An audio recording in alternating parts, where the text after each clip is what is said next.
Yo les gars, comment ça va? Ça va bien, je vous retrouve aujourd'hui pour une nouvelle vidéo. Et avant de commencer, vous savez tous les gars, on a un but de like, ok? Vous êtes d'accord avec moi, à chaque vidéo on a un but de like. Mais aujourd'hui c'est vraiment sérieux. D'habitude je fais une blague, on rigole, haha. Mais là c'est pas drôle, on est sérieux. Très rare m'ont contacté, ils m'ont dit mec, si ta vidéo obtient 1.5 like, on fait Black Ops 4. Donc le sort de la planète Terre repose entre votre main les gars, vos mains. C'est à vous d'obtenir 1.5 like sur cette vidéo. Je vous fais confiance, bombardez la barre des likes. Mais aujourd'hui on va être sérieux. Black Ops 4, la tendance actuelle c'est que le prochain jeu de Treyarch va être Black Ops 4 qui va être moderne, mais on n'a pas vraiment eu des leaks très crédibles, contrairement aujourd'hui où est-ce que Twitter a massivement explosé. Un nom du mec de Marcus Sellars a tweeté la chose suivante: Call of Duty 2018 et Black Ops 4, il sera sur PS4, Xbox, PC et Nintendo Switch. Ça va être un jeu de guerre moderne. Il n'y aura pas de jetpack. La version Switch aura les DLC. Ensuite, d'autres détails sur la version Switch qui sont pas très intéressants. Et puis, la compagnie qui fera la version sur Switch est une compagnie très familière avec Call of Duty. Donc, ils parlent sûrement de Raven Software qui ont fait Call of Duty 4 remasterisé, ou ceux qui ont fait la version de merde de PS3 sur Black Ops 3. Je sais pas exactement, c'est pas important. Et là, vous allez me demander pourquoi c'est intéressant ce tweet. N'importe qui peut l'avoir fait. Je suis d'accord avec vous, n'importe qui peut faire ce tweet. Je peux le faire. Vous pouvez le faire. Hitler peut le faire. Tout le monde peut le faire. Sauf que ce gars, déjà, est un insider Nintendo. Donc on regarde son profil, on regarde ses antécédents et ce qu'il a fait. Et puis ça rend vite la chose différente. Il est beaucoup plus crédible. Il a des sources particulières qui lui ont donné des informations sur certaines choses, des dates, des events concernant Nintendo. Il a leak ça. Il a leak Nintendo Labs, qui est un truc sur Nintendo Switch. Que je sais pas du tout ce que c'est, mais c'est pas important. Il a leak Dark Souls Remaster, bref, il a leak un paquet de trucs, ça s'est avéré vrai.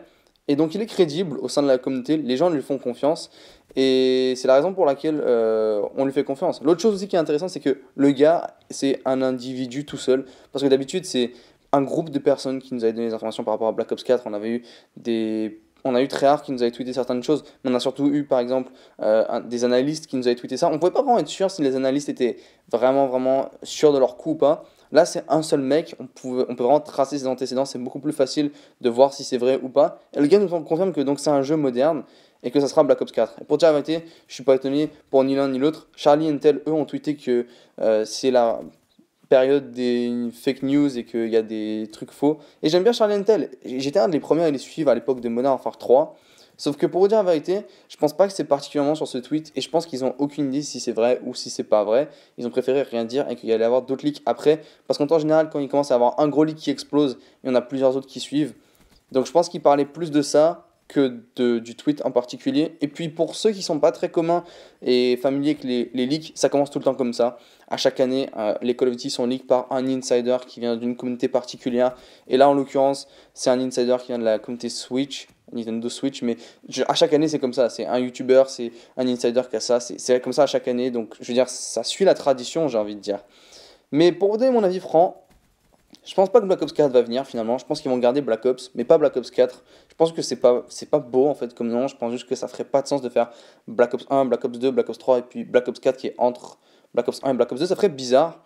Donc moi je pense qu'ils vont faire comme Black Ops Declassified, qui est un jeu sur DS, et qui vont faire Black Ops sur Revelations ou Black Ops Resurrection ou Black Ops n'importe quel autre nom qu'ils pourraient faire. Je pense que ça va être ça le prochain Call of Duty. Et à noter pour ceux qui vont dire que Call of Duty ne peut pas être sur Switch, parce qu'il y en a plein qui m'ont dit ça, c'est très possible. Il y a énormément de Call of Duty sur Wii U, DS, PS Vita, sur Wii et Wii U, il y en a plein.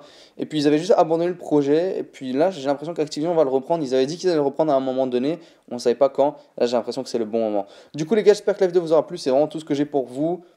Pas de grandes informations en fait, si vous avez regardé toutes mes vidéos de Black Ops 4. Mais c'est surtout que là, c'est la vraie grosse information crédible qui l'est beaucoup plus que les autres. Donc j'espère que la vidéo vous aura plu. Merci d'avoir regardé. Je vous dis ciao les gars et je vous retrouve vite pour d'autres vidéos. Peace.